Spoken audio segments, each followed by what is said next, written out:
Welcome back to the Foreign Report. What? Yes, baby. Your weekly foreign policy show that gives you the gory details of geopolitics with hopefully some laughs along the way. I am your foreign policy curious host, that's slightly more nasally than usual, Sina Ghaznavi, and I'm with my wonderful guest co-host, Travis Irvine. Welcome back from Ohio. Great to see you, Columbia Journalism School grad. Yes, asking all the important questions, mainly, what the fuck is going on? Yeah, I have no idea. It is insane. Every week we had a rundown, then it changed this morning yet again.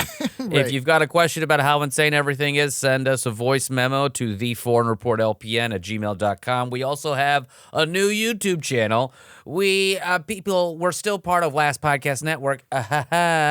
People, I love the YouTube comments. They're like, well, you guys should have had a chance. We have a chance. They're doing great. We just want to have our own channel so that we can flourish, our wings can spread. And if you want to hear about aliens and serial killers, you should just be on the Last Podcast on the Left YouTube page. We're going to be talking about SignalGate today. We're going to be talking about the Ukraine peace deal that just got offered. It is Wednesday, April 23rd, so that could probably change by the time this drops on Friday the 25th. Right. And then a little bit on the Pope, this Pope stuff. I don't really understand Catholicism. Yet again, we just had Easter. I have no idea what Easter is. I didn't know how to explain it to my kid. My kid walks in. We had some people over on Sunday for Easter, a little Easter party. And he said, Daddy, is it my birthday? And Kind of. I was like, no. And my wife said, it's like Jesus' birthday. I was like, that's not right either. It's not right either, no. And she's like, well, what are we supposed to say to him? I was like, I don't know. Neither of us are Catholic or Christian or whatever. We never grew up with Easter. My parents were just like, go fit in. Don't let them, Right. Don't tell them, no, you're different. Yeah. You love eggs today. Assimilate into the egg coloring culture. You love bunnies, eggs, and chocolate. Don't eat any of those peepers. Oh, I'll take all the peeps. There's too much. You ever roast a peep? What do you mean roasted? Like a marshmallow. oh, for a that s'more? does sound incredible. Woo-wee. Does the sugar catch fire immediately? All of it. It caramelizes.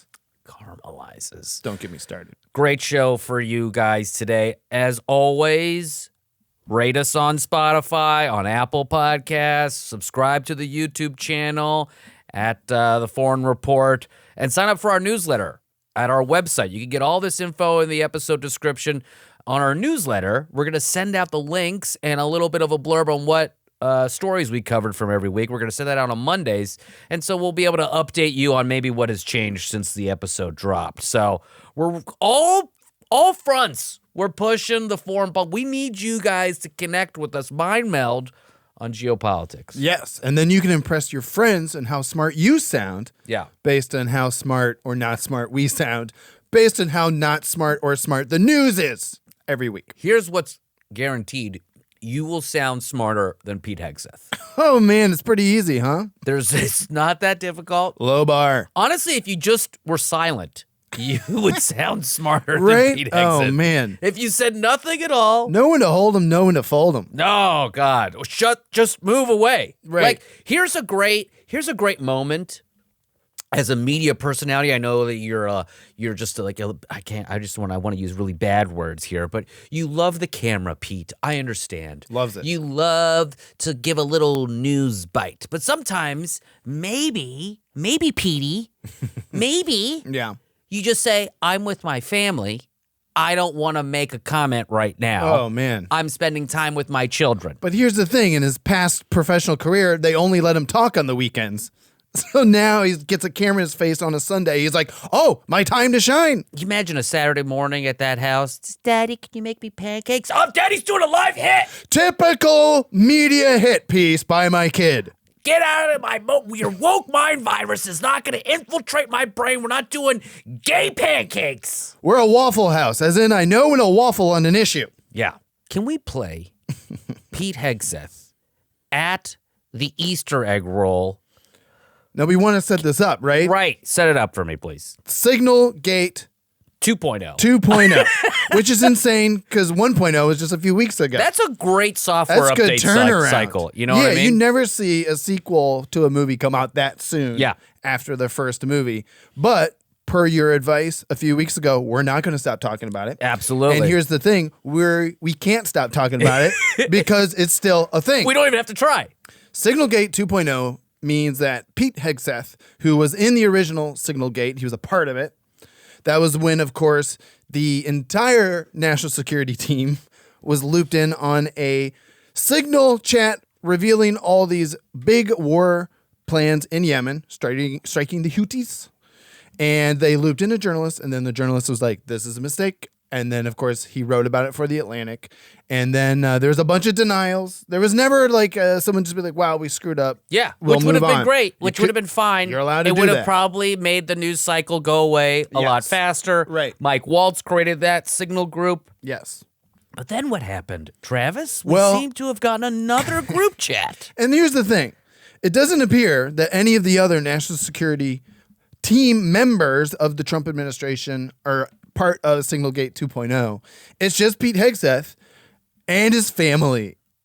Per the There New you York go. Times, they quoted people's familiar with this new group chat. In that chat, apparently was his wife, his brother, and personal lawyer. Oh. None of them have secret security clearances. No, of course not. They don't have federal wife's government phones, His wife's a Fox News producer, of course. so that seems very problematic. Are his kids on this chat too about the pancakes? Yeah, I think so. Just like Danny, Oh, I does did- this mean I- we get pancakes? I did read, though, that the Instacart shopper was added to this other group chat and said they Great. were out of eggs at Great. the store. Excellent. So it's become a family affair, basically. And then this is right from the Times, the newly revealed one was created by Mr. Hegseth and included his wife and about a dozen other people from his personal and professional inner circle in January before his confirmation as defense secretary and was named, quote, Defense, pipe bar, Team Huddle. The people familiar with the chat said he used his private phone rather than his government one to access the Signal chat. So presumably, I guess the first one was a government phone. Sure. But we also know, per our first conversation about SignalGate, that there were some people in that chat who were using their personal phones. And then the second one was on his personal phone, and yet he sent the same info. When the strikes were going to happen, the flight schedules for the F-18 Hornet not jets, about- timing of the targets. And he was very excited. To tell his family about war plans. Ooh, ooh, ooh, ooh, ooh. Man, Big win for Daddy. insane. Big win. And you know what else was exciting?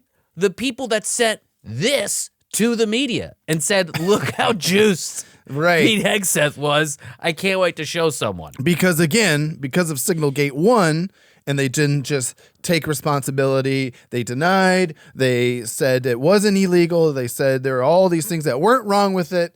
And they did play it off like this is a one-time thing. Yeah.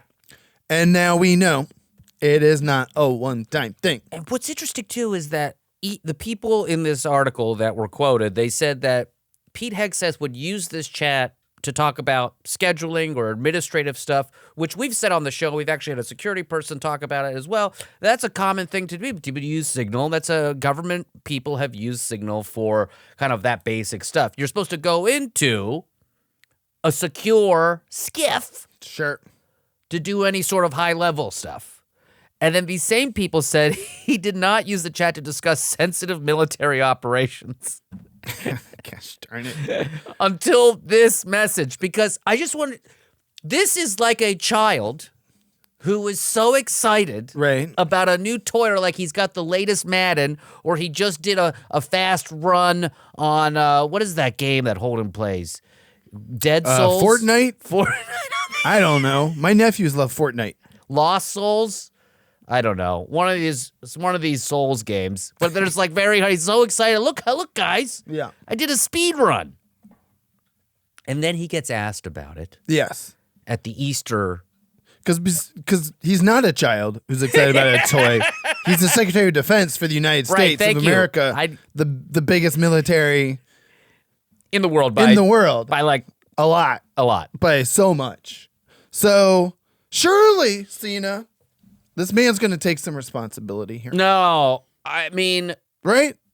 could he take He got busted, dude. He got busted again surely this time he's either going to apologize, take responsibility, or he'll just keep quiet. Or just keep quiet. And then it looks like some people disclosed this, and he's going to be referring to some people that ended up getting fired. So let's just see. Yes. This is from the Easter egg hunt at the White House on Sunday, 4/20. And you're going to really want to get on the YouTube for this. So I know you're probably listening to this and you're driving. Don't look at your phone. Don't right now. Okay? Keep driving. Keep driving. Don't do it. Don't do it. Stop. Keep eyes on the road. Yes. Wait. Pull over. Pull over right now. Pull over. Now look at your phone and look at the video. Happy Easter egg roll, sir. Hey, we're happy to be here at the Easter egg roll, I'll tell you that. Be with the family, beautiful day. And President Trump is changing the country. What do you want to say, sir, about the Signal chat controversy? You know, what a big surprise that a few leakers get fired and suddenly a bunch of hit pieces come out from the same media that peddled the Russia hoax. Won't give back their Pulitzers. They got Pulitzers for a bunch of lies. Pulitzers for a bunch of lies. And on hoaxes, time and time and time again. And as they peddle those lies, no one ever calls them on it. See, this is what the media does.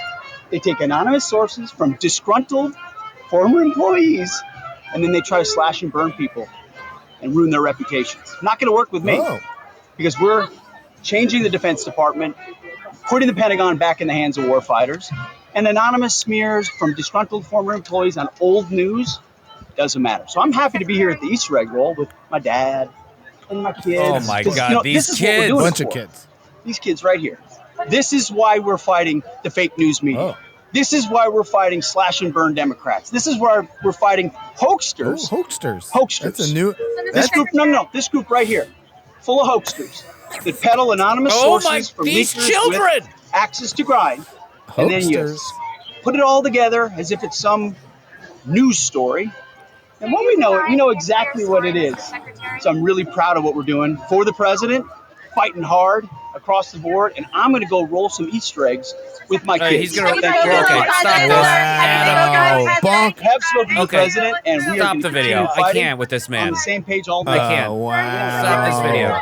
How does this He's stop? on the same page. Can He's this going to stop? go roll the eggs. Hoaxsters. Yeah, we A got to be new faster on the fun stop. term. You can't waterboard me on that last 10 seconds on the video there. Hoaxsters. Adam, you gotta zoom in the edit on this. People need to see the faces of his children.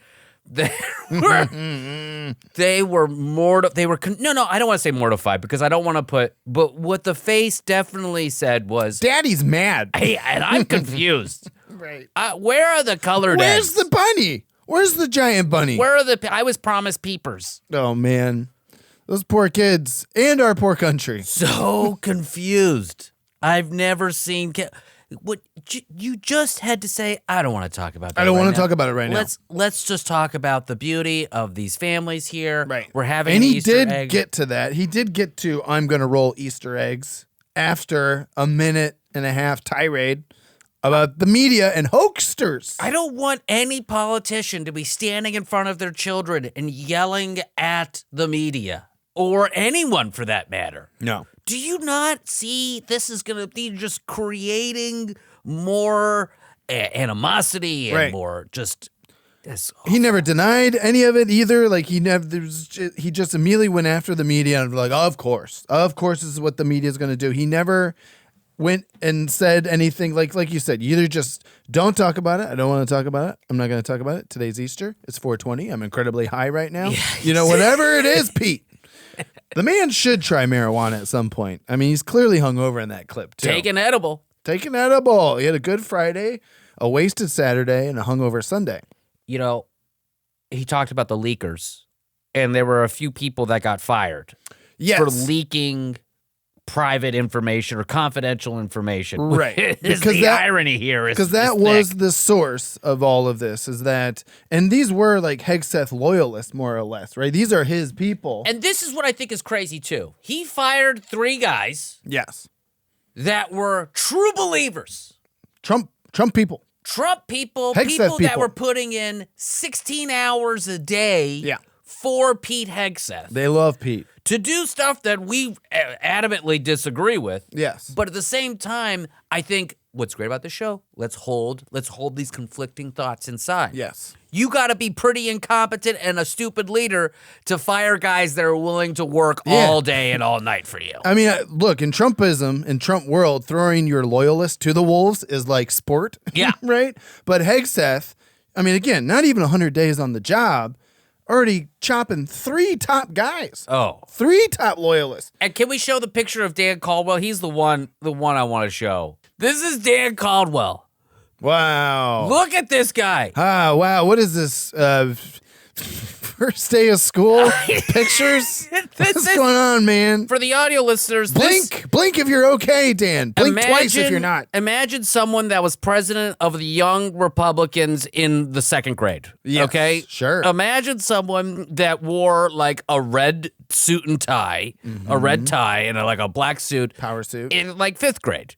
And it was just like, I love, Barry Goldwater. Yeah, sure. And he was like quoting Goldwater in middle That's a deep school. cut. Ronald Reagan, maybe. No, Goldwater. This is a Goldwater He's Republican. a Goldwater guy, yeah. He's a Marine. Thank you for your service.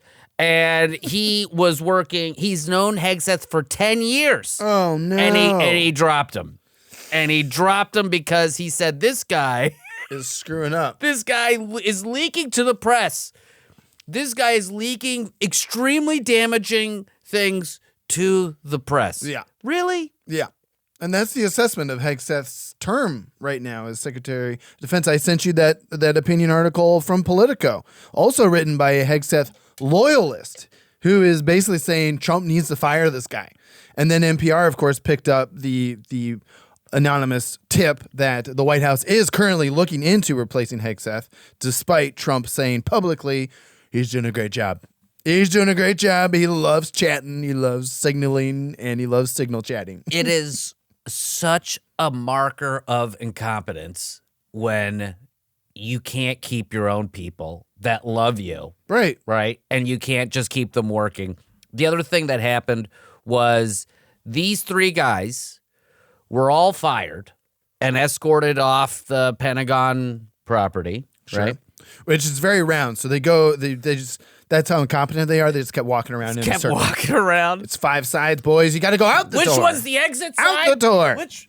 Oh, you got to go down to the bunker and then out. And then out. And then, so these guys were working up until they were working on classified systems up until the very moment they got the knock on the door. They got the knock and they were escorted off the property. And again, because I love all of our fans, I watched way too much of the Dan Caldwell Tucker Carlson interview on X. Lord. Oh, Lord. Yeah. Now, is this post-firing or pre-firing? This is post-firing. He goes on Tucker Carlson to talk about it. Of course. And we've got a clip that I want to play. You got to love the Fox News inner hate. Oh, it's incredible. Tucker hated Pete. And this is what I think is also instructive. When you view something and you're viewing an issue of like you're judging it, do I know this is true or not? If someone that you absolutely disagree with is saying the same thing that you are, right, that should give it some more weight. Yeah. So let's hear what Freddie Fascist Tucker Carlson has to say to Dan Caldwell here. So I just want to be totally direct with you. Did you leak classified information against the wishes of your superiors to media outlets? Absolutely not. Did you photograph classified material and then text pictures of that material to an NBC News reporter? Absolutely not. And I have not spoken to an NBC reporter while at the Pentagon. Do you know what you've been accused of? No, I don't. Sitting here right now, myself and Darren Selnick and Colin Carroll, the other 2 individuals that were escorted out of the Pentagon, initially placed on leave and then fired on Friday, we have not been told as of this recording. Wow. 1, is there what we were being investigated for? 2, is there still an investigation? And 3, was there even a real investigation? Because there's a lot of evidence that there is not a real investigation. But again, sitting here right now, there are a lot of unknowns about this. As a former Secretary of Defense would say, there's a lot of unknown unknowns. There are some things that are pretty clear, but That's we filled with them. we have no idea what Okay. specifically we So investigated well, for. we can know some things just by the details. So here are a couple. Have you been polygraphed? No, I've never been hooked up to a polygraph machine since I've been in the Department of Defense. Okay. Have you given up your private communications devices, your private phone, your phone? No, To anybody? no.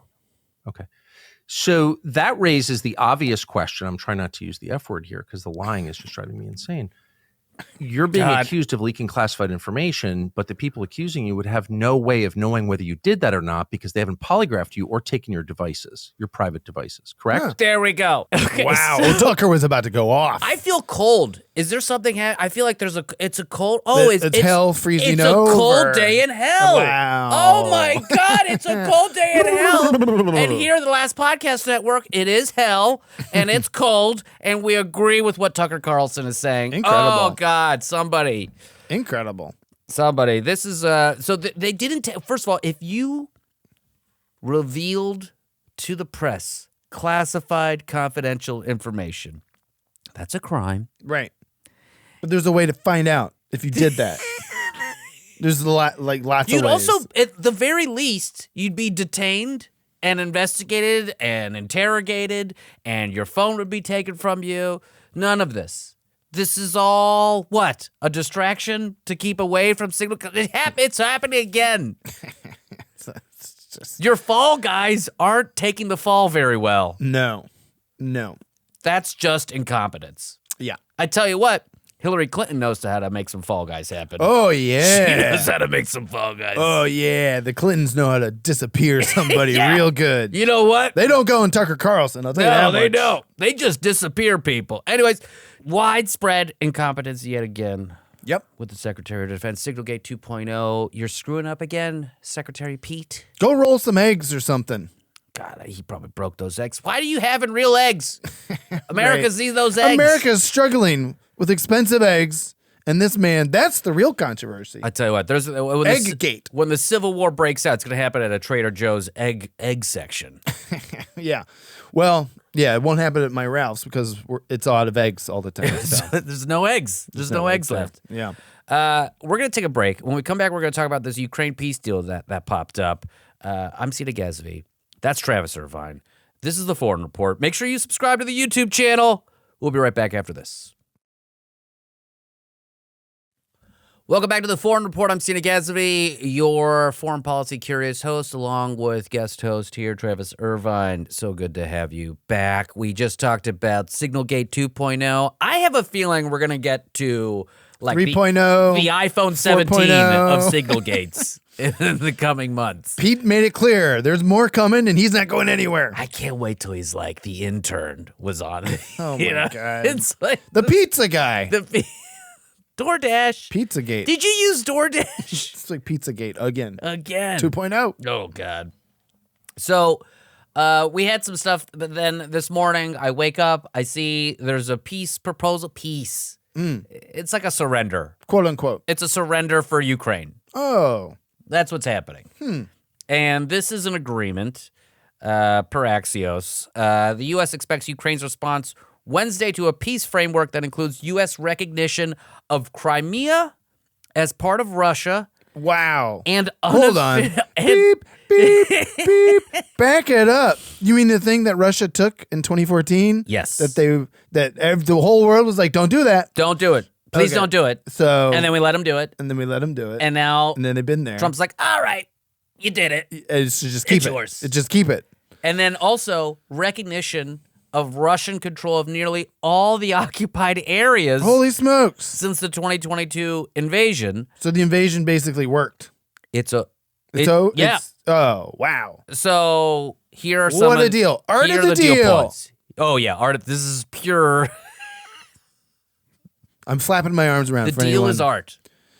You hear the air. You can hear the air, the accordion. the flapping. I'm a little monkey with an accordion, and I love my accordion. All right. In the deal, de jure U.S. recognition of Russian control in Crimea, de facto recognition of the Russia's occupation of nearly all of Luhansk Oblast and the occupied portions of the Donetsk, Kherson, and Zaporizhia. AKA the parts that Russia invaded and now control. and a promise that Ukraine will not become a member of NATO because the U.S. loves to tell other countries what to do like that. Hey. But they do note that But that's also what Putin wanted. yes, That was the red line. that was for a the lot big of it. thing for a long time. But the other thing is though that Ukraine can join the EU, which oddly enough, given America's position geopolitically now, the EU is going to have their own military-industrial complex. Right. So they could presumably, if the Ukrainians join the European Union, they would maybe get some sort of defense compact with them that's outside of NATO. Okay. Other things that are happening, the U.S. is going to lift sanctions on Russia that they've had since 2014. Another win for Russia. Another win. And then enhanced economic cooperation with the U.S., particularly in the energy and industrial sectors. So, The rare minerals. well, then the mineral deal is going to happen. Okay, that's that the separate from Ukrainians, this peace deal. They have to do that. Because I remember that's what Zelensky went to the White House a couple weeks ago expecting they were going to talk about that, and then he just got yelled at by everybody. And so the Ukrainians, though, are apparently going to get some sort of robust security guarantee, which I don't know how they trust because they just went back on it. Yeah. There's a return of a small part of Kharkiv Oblast that Russia has occupied, unimpeded passage of the Dnieper River, which runs along the front lines in part of southern Ukraine, so they can use that as a throughway, and compensation and assistance for rebuilding. And then the two things that I think are really important here, this Zaporizhzhia nuclear power plant, it's the largest facility in Europe. Oh, For really? nuclear energy. It'll be considered Ukrainian territory, but operated by the U.S. with electricity supplied to both Ukraine and Russia. Oh, interesting. So we're doing some sort of like cooperative. We're giving everyone nuclear energy, but we're going to take the management fees to run it. And then also Zelensky has to sign the minerals deal, the UK minerals deal, the U.S. Ukraine minerals deal. Right. And we've talked about that on the show. Right. It functions almost as a repayment of all the military aid we've given them. Which, by the way, and we've talked about this on the show as well, all those arms that we sent them are old arms that were mostly going to be destroyed, or had to be, Right. the vast majority of them. Obviously, some of those modern, like, Patriot missiles and stuff like that.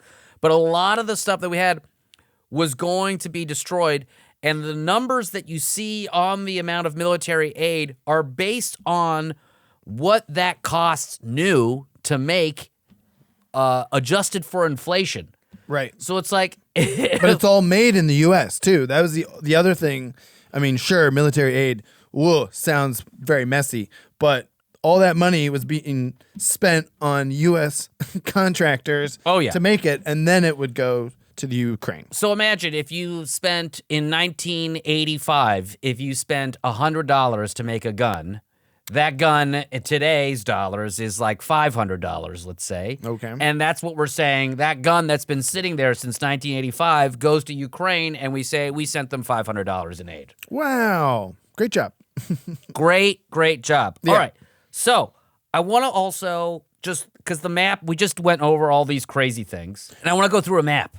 Okay. Can we go through a map? I love a good visual map. Now, this will be lost on listeners. I'm going to try to describe it Yes. with my powers of description. Oh, wow.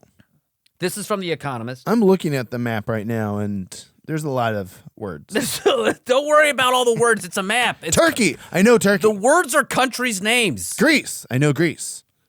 First image is 1938 Russia. Soviet Union. We can see that, right? The USSR.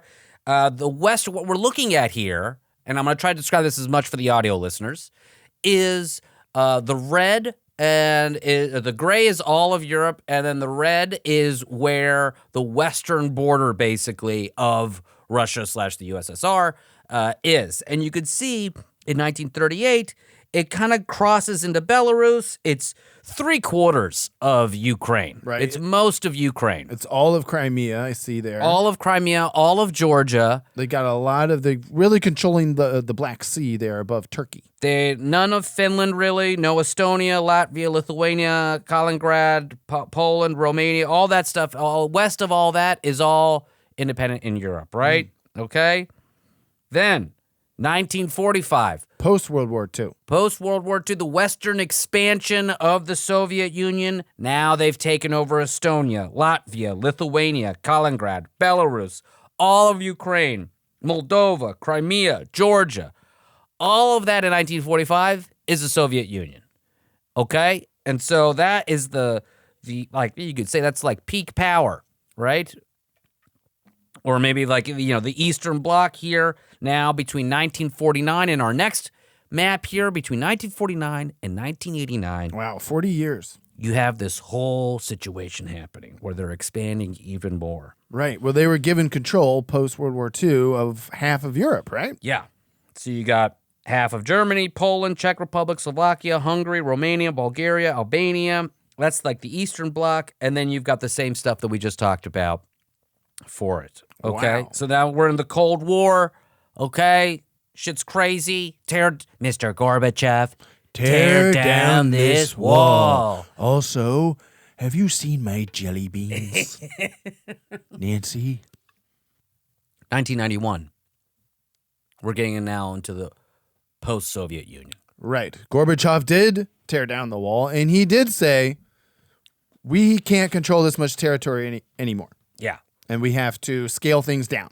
So now Estonia is independent. Latvia is independent. Lithuania is independent. Kaliningrad is still part of Russia. Belarus. Ukraine is fully independent here. Their eastern border goes well into Russia. And that western part is where you have a lot of the battles happening. All right. 2014. Oh, boy. Crimea. Let me make a big circle here.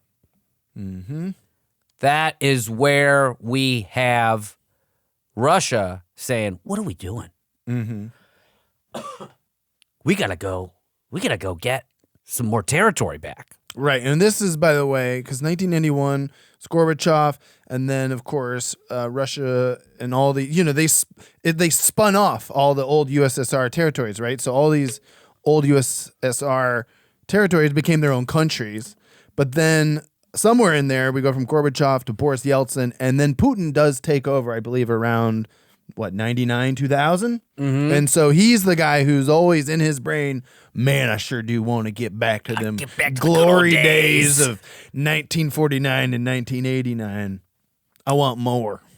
And now, I don't know why I made Putin talk like that, but emotionally it resonates. yeah, I feel every war hawk deep down, he just talked like this. That's the attitude. Now we have the current state of everything. You can see Crimea down here. Right. So he took Crimea in 2014, crossed Obama's red line, and Obama, I believe, gave him a stern talking to at a G7. Exactly. Great. And now we have this Russia-occupied territory. All of this western area here is now... That's post-2022. This is post-2022. Interesting. So he's carving, so Putin's... He's getting like an eighth of the country. Right. He's nowhere near what, obviously, the USSR was at its peak, but he is going in. And Crimea was 2014. The big election, of course, was 2016. Yep. And now he's been a little bit, I guess, more brazen And with so grabbing territory. this is the area that the United States says Russia just gets to have now. The blue area is some tinier areas that you can see that the Ukrainians have taken back, and then really tiny. Mm-hmm. Okay. You're zooming in. You're really zooming in here. That is an area that the Ukrainians went into Russia. Wow. So it worked. It kind of worked. I mean, this is where we're at today. We all said this in the beginning of Trump's term, is that the negotiation that's going to happen is almost certainly going to result in Ukraine not being able to join NATO and them losing a lot of territory. Right. And they're just going to have to deal with it because America said so. And I don't know, frankly, we're going to talk to an ambassador coming up here in a future episode. I want to know, what do geographic lines even mean anymore? If they're so malleable, if you can just kind of, if you don't want to use them, you don't have to. Right. Yeah, this peace deal doesn't seem like a great deal for Ukraine. I mean, based on everything you just read from that Axios article, Yeah. seems like there's a lot of capitulation to Russia on this. And Which is what everyone said about Trump coming in, that he's just going to give Putin the ball game. I think that's exactly what we're seeing here. They're going to probably frame it, is my guess, as we're going to make a lot of money for America. We're going to be able to rare operate minerals deal, the minerals and all this other stuff. and the U.S. keeps our eye on everyone because we control that nuclear plant. But I think the thing that we're also missing here is when it comes to money and like the global kind of like supply chain, is that it's, first of all, extremely complex. Can we get these minerals? Sure, but are we able to refine them? Are we able to get them into the country in a way that local manufacturing can use? Do we even have manufacturing that could use these types of minerals? Right. Like there's so many different things, and it seems like the administration is just kind of ham-fisting. We want the mineral. Get us the nut inside the ground over there. And so that's where we're at. Ukraine deal. And that just broke this morning. That just broke this morning. So we're hopefully by Friday, when this episode drops, we'll have some more detail. And then in the newsletter on Monday, we'll add some more detail once we know a little bit more. So make sure to sign up for that on our website, foreignreportshow.com. And Ukraine probably has no real choice here. They got to take this deal, sounds like. I mean, if the U.S. is brokering this deal, unless they're getting some other type of military or supplemental financial aid from, like we said, the EU, which just sounds like the EU is kind of becoming the new NATO, they don't really have a choice because the U.S. has been their biggest backer so far, and now the U.S. is backed by a different dude.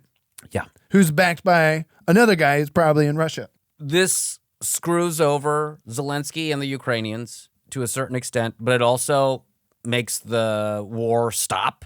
And so they have to weigh, if America's not going to provide arms, if this is what's going to happen, then I don't know. There's nothing else to do, right? Really. But I'm interested to hear what some other experts have to say as we start to learn more about this. And it really gives Putin the keys to the car that he wanted all along. Oh, he won. Damn. It seems it's, at least from reading this. Yeah. This is a W in his camp. I just feel like so many years I've heard we can't let Putin win. Because if he does, then there's no stopping him. Well, now we're helping him. Oh, okay. Okay. Well, this is the Foreign Report. I'm SignalGate Travis Irvine. We'll be right back to talk about JD. Oh, my God. Don't let him into your house, Vance. Don't touch that Pope. Welcome back to the Foreign Report. I'm SignalGate. Travis Irvine is here with us in studio for, you know what? This is becoming my favorite. I love talking about SignalGate, but you know what? That JD Vance. What? It's like this is a TV show. This is a must-see new TV. Weekly segment. Every week you think he can't get worse. Yeah. Last week he dropped a trophy. Ooh, what's he going to do next? Surely he won't kill a pope. Well, he killed the Pope, Cena. And this is the wild and wacky thing. It all ties into what we just talked about as well with Ukraine, right? JD Vance is one of the most foreign policy active vice presidents in modern times, right? Like, yes, you have your Joe Bidens, your Mike Pences, you send them abroad to be like, don't worry, he's not crazy. Or Joe Biden would have to go like, don't worry, Obama's not too inexperienced to handle this. And then you had Kamala Harris, who we actually don't know what she did as vice president. So JD she needed Vance, a longer campaign to tell us. Oh, man, it would have been great. Would have been great. Could have really worked out. So JD Vance, again, we haven't even hit 100 days on Trump's administration, but JD Vance has been very active on foreign policy issues, decisions, and again, he's the face of the Trump administration going abroad. So a little bit of a recap here of the last 100 days. Of course, he went to Munich. We talked about the Munich Insecurity Conference. Oh, boy. Where JD, they were expecting him to go there and be like, yeah, we're going to help you stand up to Russia and He went into full roast mode. He went into full roast mode and flipped the script and said, actually, the biggest threat to Europe is you not allowing right-wing political movements to take place in your own countries. So that was fun. That's kind of how it all kicked off. Then, of course, we had the very tense Zelensky meeting. Have you even said thank you? Oh, my God. Which sets up what we just talked about in the B block. And surely he's going to send that in an email. Will you say thank you now, Mr. Zelensky? Sure, right?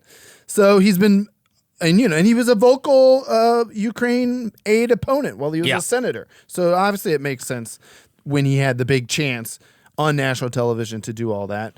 Of course, he in Ukraine even came home to his hometown of Cincinnati, Ohio. You had pro-Ukrainian protesters confront him. Vance, of course, tried to make it like they were attacking him and his 3-year-old daughter, when in fact, if you look at the video, JD walks right up to them. They have a cordial conversation. He walks off, but then he gets on the internet and says, "I was attacked, you're a shit person." So on and so forth. Classic JD Vance. Then, of course, after SignalGate and JD looked like he was undermining the president there, sparked up a kind of an inner rivalry in MAGA world. And then JD was sent to Greenland, which was supposed to be his wife's trip. That was supposed to be his wife's trip. And then Trump was like, "Why don't you go with her? Because I need you to get the hell out of here." Ruined her trip. And yeah, she was supposed to go to all the dog sledding races. Instead, she just got to go to a Space Force base because there were going to be protesters of even Usha Vance, JD's wife. And so they had to be like, once JD was going to join her, it's like, "Oh, we definitely can't go into public." Yeah. So they just kept him to the confined safe base of Space Force. And then now, ladies and gentlemen, just when you think JD Vance couldn't be any more of a nightmare on the international stage, Easter weekend, the holiest of holy for Catholics. Zombie Jesus Day. And JD Amen. Vance, as you know, was an atheist for most of his life, growing up in poverty.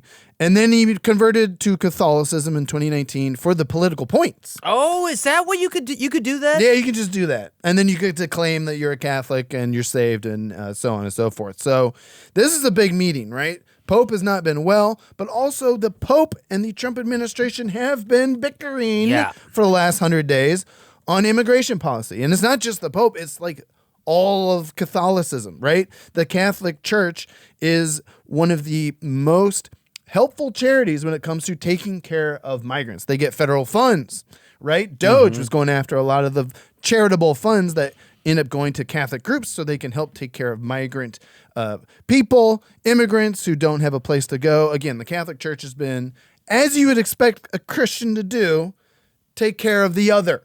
Sure. So that is what the Catholic Church has been in favor of. Obviously, the Trump administration has not. And so Catholic bishops, priests, so on and so forth, very publicly have been kind of bickering with the Trump administration, and specifically Vance, who, again, is a quote-unquote Catholic. So this was supposed to be a moment of peace, right? The Holy Weekend, to have JD Vance go meet. He's going, by the way, in terms of, since we are a foreign policy show. Yeah. Do you know the smallest country on earth? It's the Vatican City. Oh, that's right. Yes. But they have influence over 1 billion Catholics nationwide. So the Pope, the Vatican, it's very tiny, but very powerful. And of course, JD Vance, also very tiny. Will he be powerful?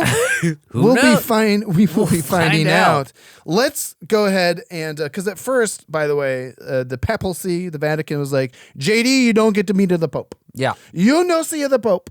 And they sent out the Secretary of State for the Vatican to basically, again, have a discussion with JD about immigrants and migration and that sort of thing. But in the waning hours of the visit here on Easter weekend, JD Vance was afforded a moment with the ailing Pope Francis, who at this time was, I don't want to say very much alive, but he was still legally, He was alive. scientifically, He and was technically breathing. His eyes were open. alive. He was acknowledging things. He was like, Biden at the debates. Yes. Perfect analogy. And we all know what JD Vance does to people in debates. Let's take a look at this clip. Okay. He's shaking his hand. The Pope is. Bless you. I know you've not been feeling great, but it's good to see you in better health. You're going to feel a lot worse soon. Thank you.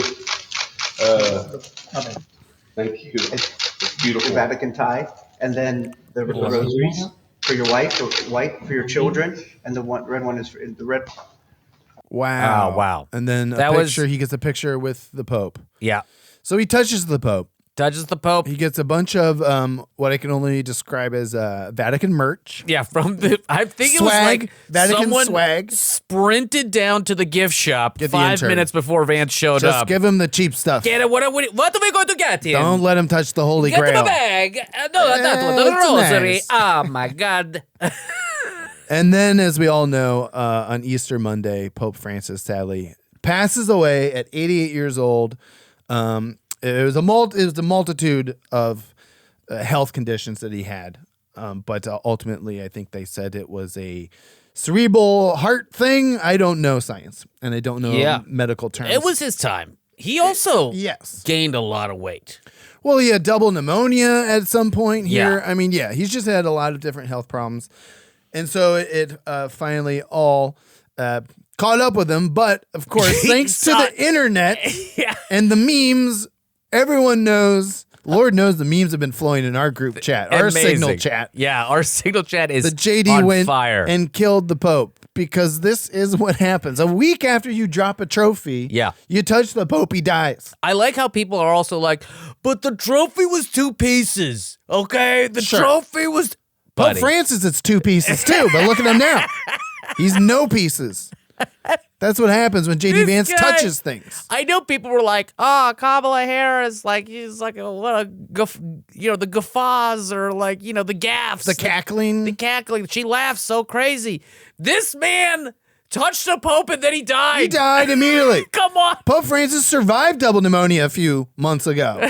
He can't survive double JD. He saw JD. He's like, "That's it. That's it. I'm out of here." St. Pete, I'm out." Yes. So this now, of course, frees up the papacy. Yeah, And I wanted to know a conclave. Yes. And now we get Great to jump movie. into the Stanley Tucci, John Lithgow, Rafe Fiennes vehicle that is Conclave. And I wanted to know, Cena, if you would just pontificate with me for a second.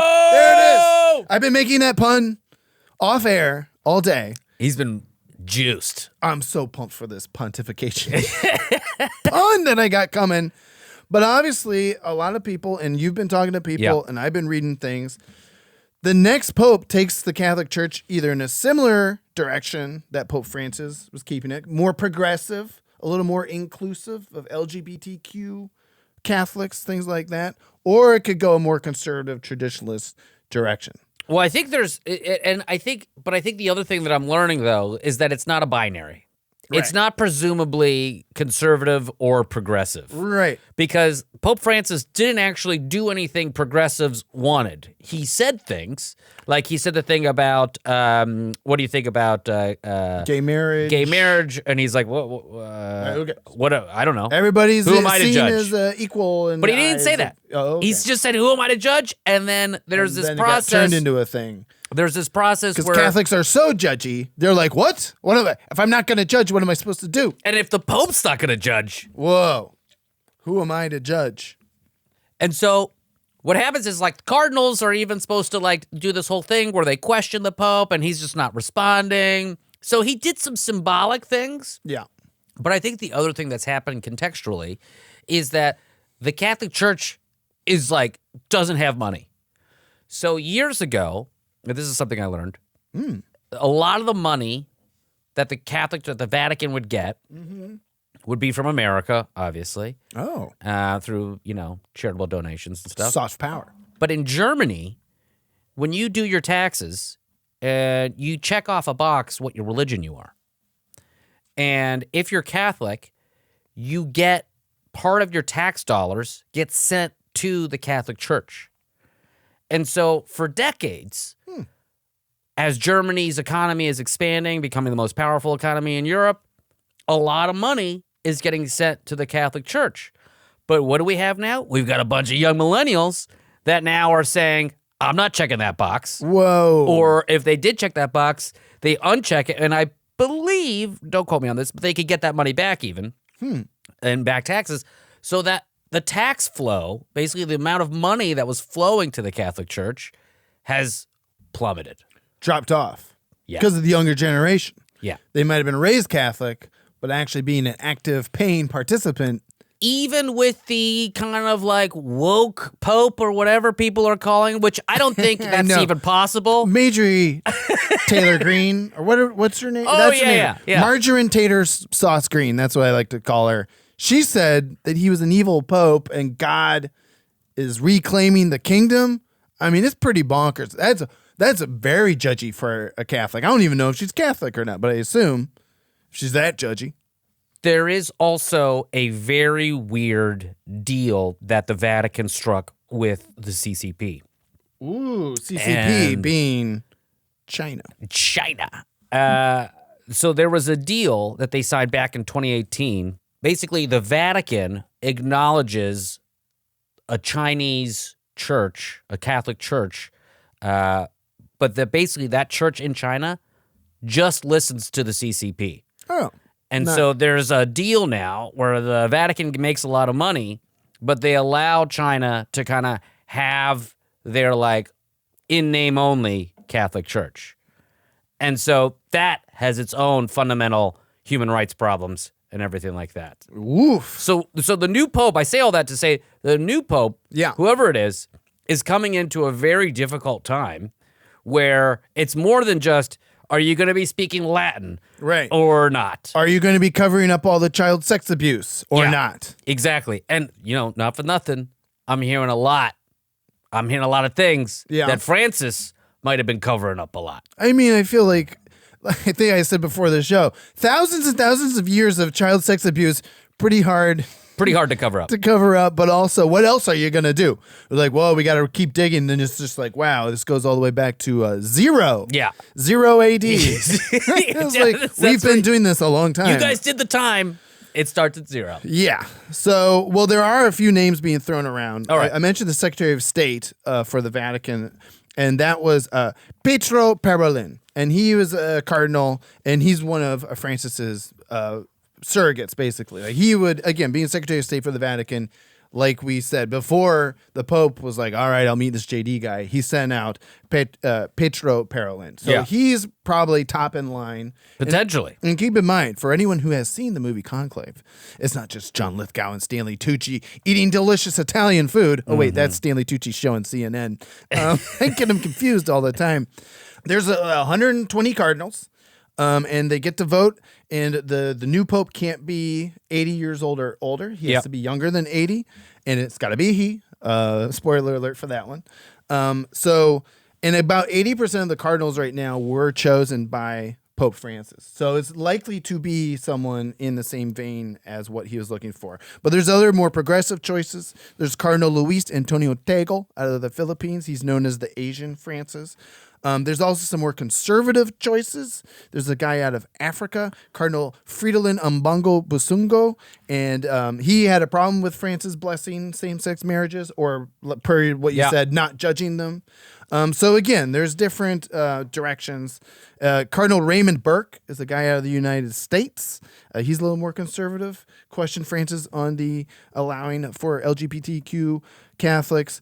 And then there's my favorite. This is a bit of a wild card, but there's no way he has a chance. But I just love his name. Cardinal Pierbattista Pizzaballa. What? His name is Cardinal Pizzaballa. No. Yes, that's what. Pizzaballa? Pizzaballa. Well, that's a very fine pizza balla. That's what I'm saying. And this is my plea to the Catholic Church right now.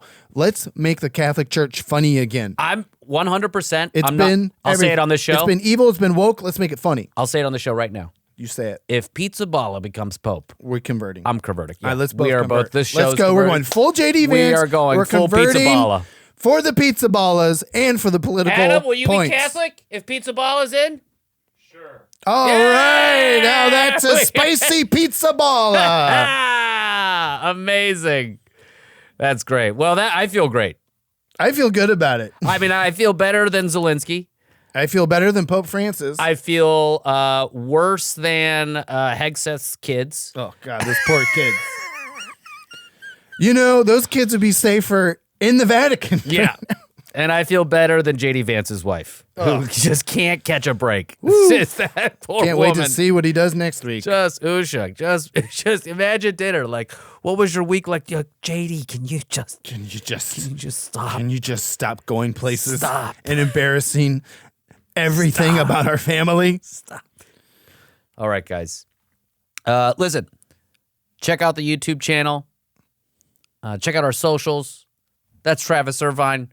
I'm Sina Gazmi. Rate us on the Apple Podcast. Rate us on Spotify. Send us a comment. theforeignreportlpn@gmail.com is the email. We'll see you next time.